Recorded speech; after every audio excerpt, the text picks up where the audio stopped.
нэг домог гэж яригддаг хүмүүс байдаг шүү дээ тий. Өөрхөн салбарын бүр оргилд нь гарцсан спортын тамирчид гэж болж байна. Энгийн хүмүүс гэж болж байна. Өөрийнхөө өөрийн гэсэн салбартаа шинэ стандартыг тогтоогоод рекордыг нэгдээж явж байгаа хүмүүсийг бид нэр домог гэж ярьдаг. За бас байгууллага дээр ч гэсэн тий дэлхийн шилдэг 100-д ордог одоо Nike ч юм уу, Microsoft ч гэдэг юм уу бүр дэлхийн шилдэг гэж яригддаг байгууллага болон хувь хүмүүс байдаг. Гэхдээ тэд нэр хэдийгээр дэлхийн шилдэг домгууд гэж яригдж байгаа ч гэсэн тэд нэр өөрсдийн гэсэн бас нэг коучтэй зөвлөгтөл байж таарна шүү дээ тий. Тэгвэл тэр дэлхийн хамгийн шилдэг гэж хэлэгдэж байгаа тэдгээр хүмүүс хинээс ерэн зөвлөгөө авт юм болоо. Яг тэр дэлхийн шилдэг домог гэж хэлэгддэг хүмүүсийн коучийн бичсэн номыг уншсан байгаа. Энэ номыг өглөөний гахамшиг номыг уншиж байхдаа олж мэдсэн. Өглөөний гахамшиг ном дээр энэ номын зохиолчийг бүр нэрийг нь бичээл энэ хүний хийснээр энэ хүнийснэр гэд маш их хийж татцсан байсан болохоор супер хүн юм байна да гэж бодоод хайгаад үзсэн чи ашгүй монгол хэлээр бичсэн ном нь орчуулагдчихсан юм байлээ. Үнэхээр бас нандин ном байсан. Тэгээд энэ ном өглөөний гахамшиг бол бүр бас ялцчгүй монголч бестселлер болж исэн. Дэлхийн бас зэлийн бестселлер болчихсон ном шүү дээ. Гэхдээ энэ ном бол 3 сая борлогдсон байд юм байна. Харин энэ ном бол дэлхийд 15 сая гаруй хувь борлогдсон. Энэ хүний бичсэн ном нь дэлхийн 92 улсын хэлээр орчуулагддаг. 92 гэдэг чинь баг дэлхийн тал хүү оронд нь орчуулагдсан гэсэн үг шүү дээ. Тэгээд орчуулагдсан улс орондоо бас бестселлер болдог ийм ном байгаа. Энэ ном бол өглөөний 5 цагийн клуб. За номын зохиолч Робин Шарма бол дэлхийд одоо тэр бомтнуудын коуч гэдгээрээ за бас дэлхийн тэргүүлэх зэргийн сайн үлстэн, буйны ажилтан гэдгээрээ за мөн одоо дэлхийн шилдэг 100 компаниудад хувь хүний хөгжлийн зөвлөгөө өгдөг тэргүүлэх зэргийн зөвлөгч гэдгээрээ алдартай хүн юм бэлээ. Энэ ном маань жоохон зузаан уран зохиолын хэлбэрээр бичигдчихсэн. Номон дээр бол одоо нэг бизнес эрхлэгч эмэгтэй тухай гардаг. Одоо өөрөө бүхий л зүрх сэтгэлээ ажилдаа зориулаад нэг өөрхөн компаниг маш амжилттай босгосон боловч компани амжилттай болохын хэрээр хувьцаа эзэмшигчид нь өөрийнх нь компаниас өөрийг нь зайлуулахын тулд дарамтлаж байгаа. Гэхдээ нөгөө эмэгтэй бол өөрийнхөө амьдралыг тэр яг ажилдаа өөрхөн компанид зориулсан байтал компаниас нь гарах гээд байгаа учраас амьдрах итгэл найдваргүй болоод амиа орлох гэж байдаг номынхэнд тийм эмэгтэй тухай гардаг. Нэг бат зураачийн тухай гардаг. Тэр зураач бол өөрөө маш авьяастай. Гэхдээ өөртөө итгэлгүй, эргэлзээ бас бусад хүмүүсээс урд нь байгаагүй тийм цоошин төрлийн зураг зурчвал хүмүүс намайг шоолох болов ч юм уу, дооглох болов ч гэдэг юм уу. Ерөнхийдөө бол маш их авьяастай ч гэсэн өөрийгөө олонд дэлгэж чадахгүй байгаа, өөртөө эргэлзэж байгаа тийм одоо зураач залуу энэ хоёрын тухай гардаг байгаа. Энэ хоёр маань одоо хоёлоо хувийн хөгжлийн сургалтанд суухаар очдог. Тэгсэн чинь тайзан дээр хүмүүс бид нар чинь дотроо нөөц баялгаар дүүрэн штэ энэ нөөц баялгаа бид нар гаргах ёстой штэ гэдэг нэг настай тийм лекторийн сургалтанд очиж суудаг. Тэгэл нэг лекторийн хаан бүр тэр лекцэнд нь ороод амтрахаал сууж исэн чинь гинт тэр тайзан дээр ярьж исэн лектор нь ханиалгаад сүлдээ баг ухаан алдах шахуу болоод тослоход нь аваад явцдаг байхгүй. Лекцийн агуулга бол үнэхээр хүмүүст урам зориг өгсөн учраас одоо илтгэгч нь байхгүй болчихсон ч гэсэн хүмүүс нь тэр газараа сууж идэг. Тэгээд манай хоёр яг номын гол дүрийн хоёр маань бас хоорондоо ярилцаад сууж исэн чинь гинт нэг бүр юм ноорхоо хувцастай одоо айгу муухай өнөр үнэртүүлчихсэн гэр оронгүй хүн юм байна да гэж хэлж болохоор хүн ирээд тэр хоёртой ярилцдаг. Тэгээд ярихтаа болохоор та хоёрт одоо энэ илтгэгчийн ярианаас юу таалагдсан бэ малагдсан бэ гэж тэгсэн чинь манай одоо бизнес эрхлэгч бүсгүй маань жоохон нөгөөтгөнд ингээл муухай нэртэй байна ингээл жоохон годамжны хүн байна цаашаа маашаа гэл нэг орхилттай ярьж өгдөг байхгүй.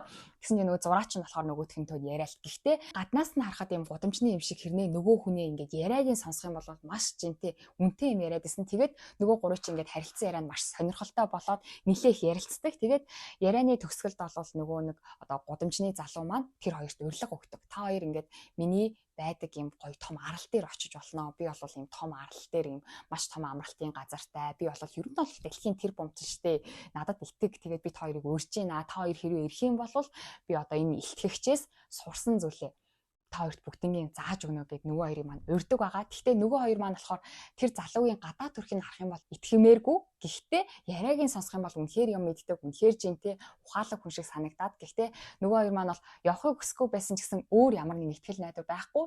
Зураач залуу өөрөө авьяастай ч гэсэн өөртөө итгэж чадахгүй болохоор юм хийж чадахгүй байгаа. Нөгөө эмэгтэй бол хэдийгээр өөрөө ажилдаа бүх зүйлээ зориулсан ч гэсэн хувийн амьдрал байхгүй болчихсон. Тэгээд ганц амьдралаа зориулсан тэр бизнесийг нь өөр хүмүүс булаах гадаагаас болоод амиа орлож байгаа. Ер нь юм өөр итгэл найдвар байхгүй болчихсон учраас тэр хоёр маань зориглоод явдаг. Тэгээд яваад очисон чинь жинхнээсээ нөгөө гудамжны юм шиг царайлцсан хүн маань жинхэнэ бүр тэр бомтон байж таардаг. Тэгээд нөгөө хоёр маань болохоор лекцэн дээр танилцсан гэсэн шүү дээ. Тэгээд тэр лекцийг уншиж байгаа хүний яг жинхэнэ гарынх нь алтан шавны эдийн. Тэгээд залуудаа болохоор тэр бомтон маань бол анхны бизнесээ хийгээд ядраа тэр бизнесийн жоохон амжилтгүй болцсон байж ах та илтгэгчтэй уулзаад тэр илтгэгчээс зөвлөгөө аваад тэгээ түүнийхээ дагуу бизнесээ томруулсан ийм маш том тэр бомтон байдаг. Тэгээ тэр бомтон маань ер нь өнгөрөгч гэдэг юм уу те янз бүр болж тэгэж мөн чанараа алдахгүй тул заримдаа ингэж гудамжны гэр оронгүй хүн шиг царайлж гадуур явдаг ч юм уу, заримдаа заавал ингээд хатуу газар унтдаг ч юм уу, ерөнхийдөө өөрийгөө духгүй байдалд оруулж тэрүүгээрээ би ямар нэгэн онцгой хүн биш шүү, би яг л бусдад адилхан хүн шүү гэж өөртөө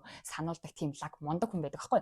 Тэгээд тэр арал дээр очиод тэр бомтон маань нөгөө хоёрт маань одоо илтгэгчээс сурсан бүх зүйлээ зааж өгдөг. Тэгээд ер нь бол ойлгосноор бол энэ номын зохиолч Робин Шарма гэдэг чинь өөрөө дэлхийн тийм одоо манлайлагч хүмүүст зөвлөгөө өгдөг хүн байгаа шүү дээ. Тэгэхээр тэр хүмүүст юу гэж зөвлөгөө өгдөг вэ? Яг тэрийгээ энэ ном дээр өөрөө тэр бомтны дүрд ороод тэгээд уншигч бид нарыг тэр зураач болон бизнес эрхлэгчийн дүрд тоглуулад тэгээд ингээд яг биднэрт зөвлөгөө өгч байгаа маягаар бичсэн. Тийм болохоор ингээд яг унших явцдаа өөрийгөө та бизнес эрхлэгчийн дүрээр ч юм уу зураачийн дүрээр ингээд бодоод яг төсөөлөд унших юм бол үнэхээр Робин Шармагаас зөвлөгөө авч байгаа юм шиг санагдахаар гоё бичсэн байлээ. Бичих чадвар бас супер юм байлээ. За тэгээд номон дээр бол нөгөө хоёр зураач бизнес эрхлэгч хоёр маань сүулдэ бүр гэрлэж мэрлээд тэгээд бас харамсалтай нь нөгөө тэр бомтон маань нас ороод ер нь бол ингэж ном маань төгсдөг. За гэхдээ номын гол агуулга дээр бол маш их хувь үний хөгжлийн те яаж өндөр бүтээмжтэй байх юм бэ талаар маш гоё алтан зөвлөмж байдаг. Тэр дундаас нь насан туршийн суутны 10 тактик гэдэг байгаа. Энэ схем нь угаасаа маш алдартай юм байлээ. Энэ номны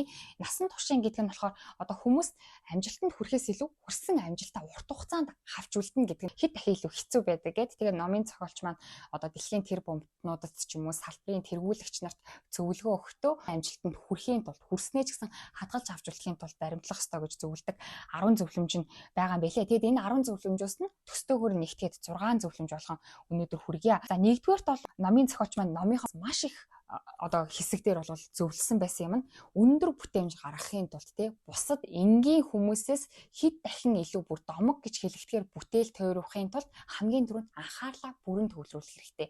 Маш энгийн юм шиг хэрнээ бид нэр жинхнээсээ анхаарлаа бүрэн төвлөрүүлсэн үед л биднэрт бусдаас илүү дунджаас илүү бүтээл гарах боломжтой. Тийм учраас анхаарлаа төвлөрүүлнэ гэдэг бол маш чухал гэсэн байлээ. За энэ дээр бол Томас Эдисоны жишээг бичсэн байлээ. Томас Эдисон гэдэг бол одоо гэрлийн чийдэнг гэрлэг бүтээсэн гэдгээр алдартай шүү дээ. Гэхдээ зөвхөн гэрлэгч биш энэ хүн амьдралынхаа турш 1093 патентыг бүртгүүлсэн юм байна. Амьдралынхаа турш 1093 зүйлийг зохион бүтээсэн. Гэрлийн чийдэнгээс ахуулаад кино зураг авалтын камер гэх мэтчлэнгээр маш олон 1000 гаруй зүйлийг зохион бүтээсэн.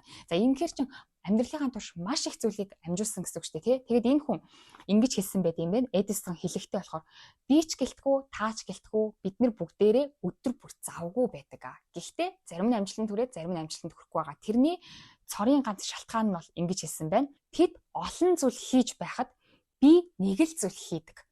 Хэрв тэд цаг гаргаж энэ талаар бодоод нэг удаадаа нэг л зүйл дээр нэг л төсөл дээр ч юм уу тий анхаарлаа төвлөрүүлснээр амжилтанд хүрэх боломжтой гэж Эдисон хэлсэн байт юм байна. За тэгвэл хэрхэн анхаарлаа төвлөрүүлэх тал дээр болохоор 90-90-1 гэсэн дүрмийг танилцуулдаг. Энэ дүрм болохоор номоо нугасаа өглөөний 5 цагийн клуб гэсэн нэртэй өглөө 5 цагт эрт босох юм бол бид нэр оюун санааны хувьд ч гэсэн бие мах бодийн хувьд ч гэсэн сэтгэл зүйн хувьд ч гэсэн маш их хүчтэй байдаг. Тэр үед бас одоо хороо ертөнд залуул чимээ аниргүй ихэнх нь хүмүүс унтчихийдэг учраас хороо дэлхийн нам гүн байдаг. Та өөрөө маш их ирч хүчтэй байдаг учраас өглөөний 5 цаг 6 цагт бол маш гоё бүтээмж танаас гарна гэсэн мэдээж тэр бол номын гол санаа байгаа. Тэгээд энэ 90-90-1-ийн дүрм гэдэг нь юу вэ гэхээр 90 өдрийн турш өглөө яг босонгуудаа эхнийхээ 90 минутыг ганцхан зүйлд зарцуулна. Тэгээ энэ арга нь бол ерөөсөө шин одоо ур чадварыг ч юм уу те шин чадварыг өөрийн болгоход бол энэ дүрэн бол гайхалтай үйлчлэн гэсэн байлээ. За жишээ нь одоо бид нэг зуршлыг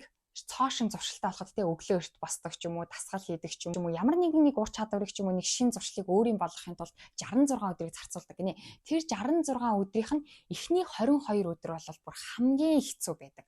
Одоо урд өмнө хийж байгаагүй зүйлээ та шинээр их юм бол таны тархин дотор чин цоошин мэдрэлийн ус үүсдэг. За гэхдээ одоо шинэ өглөө эрт босохоор жишээ авъя л да. Тэгэх юм бол өглөө би нэг 8 цагт босдог байж хаад өглөө 5 цагт босдог боллоо гэж бодъё. Тэгэх юм бол ингээд зуршлаа өөрчилж штэ. Тэгэх юм бол эхний 22-т бол таны тархин дотор хуучин ингээд 8 цагт босдог гэсэн одоо мэдрэлийн эсийн холбоосон салаад өглөө 5 цагт босдог гэсэн шин мэдрэлийн эс үүсэх юм байна. Тэгэхээр эхний 22 хоногт бол аимшигтай хэцүү байна. Тэр үед бол стресст нь яагаад гэвэл тархин дотор чинь хуучин одоо мэдрэлийн эсийн холболтоо өөрчлөөд шинэ мэдрэлийн эсийн зам үүсгэж байгаа учраас эхний 22 бол хамгийн хэцүү игээд дараагийн 22 бол хамгийн эмх замбраагүй өдөргээд тэгээд дараагийн 22 буюу ингээд нийт шинэ зүйлийг сурахад 66 өдрийг зарцуулаад байгаа шинэ зуршлыг өөрийнхөө биедээ суулгахад тэгээд дараагийн сүүлийн 22 хоногт бол арай нэг стрессгүй болоод нөгөө хийж байгаа шинэ зүйлээсээ гоё аз жаргалыг мэдрээд бүх зүйл ингээд хэвэндээ ороод үсээд нэгэнт шинэ мэдрэлийн эсийн холболт үүссэн учраас өглөө 5 цагт босох ч юм уу тэр шинэ зүйлийг хийхдээ ядархаа болдог гэж байгаа хгүй. Тийм учраас шинэ зүйлийг одоо нэг ур чадварыг та өөрийн болгохын тулд 90 1 гэсэн дүрм нь 90 өдрийн турш эхнийхээ тэр хамгийн их хүчтэй байгаа бие махбод оюун санааны хувьд хамгийн дээд зэрэглээн байгаа тэр үеэ нэг л зүйл зориулаарай гэсэн бэл. Тэгээ нэг удаадаа ингээд нэг зүйл төвлөрөх гэдэг ном унших дээр ч гэсэн үйлчилдэг. Ягаад гэвэл бид зөвхөн номч гэлтгүй ерөн шинэ юм сурахад ч тийм бидний тарих гэдэг эрхтэн бол угаасаа өөрөө аль болохоор л ямиг олон зүйлийг мартах нь өөрсдөө тарихны маань ингээд онцлог байдаг. Тийм учраас ном уншихын коучийн сургалтанд сууж ахад ч гэсэн нэг удаадаа ингээд ном уншихдаа одоо жишээ нь тарихны тухай ном унших юм бол тарихны тухай 5 6 номыг дараалаад уншихыг санал болгодог. Ягаад гэвэл бидний тархичин мартдаг эрхтэн шүү дээ. Тэгтэл өнөөдөр нэг тарихны тухай ном уншнаа бүр 5 сарын дараа нэг тарихны тухай ном унших юм бол дахиад нэг цоошин ном уншиж байгаа юм шиг тэрийг яг өөрийн мэдлэг болгож хүлээж авдаггүй гэдэг. Тийм учраас нэг удаадаа унших нь доор хаяж нэг салбарын талаар 5 ном уншчихаа. Тэгхийн бол нэг зүйлийн талаар 5 өөр талаас нь ингээ ярьж байгаа зүйлийг уншаад одоо эхний ном дээр ойлгоог бол дараагийн ном дээр ойлгодог ч юм уу те нэг зүйлийн талаар бичсэн юм чинь олон талаас нь гоё тайлбарлсан байгаа шүү дээ өөр өөр зохиолчод. Тэгээд нэг салбарын талаар 5 ном ч юм уу доор хаяж уншчих юм бол тэр салбарынхаа талаар ингээ ерөнхийдөө суур мэдлэгтэй болчдөг гэж биднэрт зааж тасгалжуулдаг байсан. Тэгэхээр тэрийг ч гэсэн энэ одоо 91 гэдэг арга дээр та магадгүй та одоо өглөө босоод 90 минут би ном уншина гэж сонгож авлаа гэж бодъё л да. Тэгээд тийм бол бас өөр өөр салбарын номыг уншлахгүйгээр яг аль салбарын номыг унших одоо маркетингийн талаар ном уншина ч гэдэг юм уу тийм бол 90 хоногийн турш яг зөвхөн маркетингийн талаараа ном унших юм бол илүү их бидний тархин дотор жинхэнэ тэр салбарын талаар мэдрэлийн шинэ эсүүд үүсээд одоо тэр өглөө босох гэдэг дадлууд маань ч гэсэн шинэ мэдрэлийн эсүүд үүсээд яг өөрийн болгоно гэсэн. Тэгэхээр нэг ур чадварыг яг өөрийн болгоё, нэг зүйлийг яг сурья гэж бодож ивэл 90 1 гэсэн дүрмийг ашиглаараа гэсэн мэн. Энэ бол одоо тэр домгуудын баримтлагдаг нэгдүгээр зарчим байна. Нэгдүгээр зарчим нь анхаарлаа төвлөрүүлэх гэсэн. За хоёр дахь зарчим нь бол амралт байгаа. Амралтын хувьд дээр болохоор 60 10 гэсэн аргыг танилцуулсан байлээ. 60 минут төвлөрөөд 10 минут амарна гэсэн. За гэхдээ 60 минут төвлөрөхтэй бол өөрөө бүр дээд зэргээр яг сэрүүлэг тавьж жагаад дээд зэргээр төвлөрөөд юм хийх ёстой. Хийж явахдаа би одоо өмнө нь 60 минут хийгээд 10 минут амраад дахиад 60 минут хийж байгаа шүү дээ тий. Гэхдээ тэгэж 60 минут хийхдээ болохоор өмнө нь хийсэн 60 минутанд би хийсэн ажлын бүтээмжээс илүү их хийнэ, илүү сайн хийнэ, илүү их төвлөрнө гэд. Одоо ном бичдэг зохиолч хүн байлаа гэхэд би илүү сайнаар, илүү хурднаар, илүү мундаг бичдэг гэдэг юм уу. Ямар ч тач өөрийнхөө өмнө нь хийсэн 60 минутаасаа энэ 60 минутанда би өөрийнхөө рекордыг илүү хэвднэ гэж бүр өөрийгөө хүчилж ингэж 60 минутанд бол бүр тултал нь маш сайн хийгээд 10 минут амрах хэрэгтэй гэсэн мэлээ. 10 минут амрахтаа болохоор ажлынхаа талаар бодохгүй өөрөө гоё бясалгах ч юм уу, төсөөлөх ч юм уу, хөгжим сансараа гэсэн бэлээ. Энэ нь болохоор одоо бид нэр ажиллаа хийгээд яг нам төвлөрсөн 60 минутанд болохоор бидний тархины зүүн хэсэг аюух ачаалтсан байт юм ээ л да. Ингэжсэн байна. Тархины анхаарал, бодох, санаа зовох зүүн хэсгээс бүтээлч байдлын баруун хэсэг рүү шилждэг. Тийм болохоор одоо ажиллаа хийж байхдаа өөрийнхөө зүүн тархийг маш их ачаалуулсан бол 10 минут амрахтаа гоё бүрэн амраад ажлынхаа талаар бодолгүйгээр гоё бясалгаад, төсөөлөөд, хөгжим сансаарай гэсэн байлээ. Тэгснээр ингээд тархины маань хоёр тал нь хоёулаа зэрэг ажиллана гэсэн үг шүү дээ, тий. За энэ дээр ингэж хэлсэн байна. Хүний биеийн булчинг чинээнд нь тултал ачаалсны дараа нөхөн сэргээх явцдаа томордог. Булчин бүр ингээд тултал нь ажилуулад дараа нь хэсэг хугацаанд амрах юм бол ачааллаж байх үед биш хэсэг хугацаанд амарж байхад тэр булчин нь томордог гинэ. За хүний оюун бодол энэ тарих ч гэсэн ялгаагүй маш сайн ажилуулад өдөр маш их юм сурчих юм бол орой унтаж байх та. Амарч байхдаа тэр зүйлсүүд нь цэгцрээд урт хугацааны ой тогтоолол нь ороод хадгалагдчихийд юм байна. Тэгэхээр хүний одоо бие махбод оюун санаа бол ерөөсөө марафон шиг биш богино зайны гүйлт шиг байж өсдөг гинэ. Марафон дээр чи аягүй ингээл удаан гүүгээл гэдэг чинь холын зам дээр чи тий. Тэгэлгүйгээр богино зайн гүйлт шиг. Нэг гүүхтээ маш их хүчин чармаалтаа гаргаад богино хугацаанд гүүгээл тэрнийхаа дараа өөртөө амралт өгөх юм бол бидний биеийн булчин ч байна уу, тархины маань потенциал ч байна уу, тэднэр нь бүгдээрээ тэгж хөгждөг. Тийм учраас 60 10 арга гэсэн аргыг хэрэгжүүлэх хэрэгтэй юм. 60 минут анхаарлаа бүрэн төвлөрүүлээд одоо өөрийнхөө хүчийг бүрэн шахват тий. Гэхдээ бүрэн шахахын тулд сэрүүлэг тавих нь бас үр дүнтэй. Яагаад гэвэл сэрүүлэг тавихгүй 60 минут маань хитэрсэн ч юм уу, болцсон ч юм уу гэд бодоод анхаарал сарнаад. Тийм учраас сэрүүлгээ тавьсан бол тэр сэрүүлэг дугартал өөрийгөө яг суулгаад нэг зүйлдээ анхаарлаа төвлөрүүлж сургаараа гэсэн байлээ. Тэгээд анхаарал төвлөрөлт гэдэг ч гэсэн бидний булчин учраас тэрийг баг багаар хөгжүүлэх хэрэгтэй болохоор 60 минут өөрийгөө сууж сургаараа. Тэгээд 10 минут гоё юуч бодлого амардаг байгаараа. Энэ бол өндөр бүтээмжтэй хүмүүсийн нууц гэсэн байна.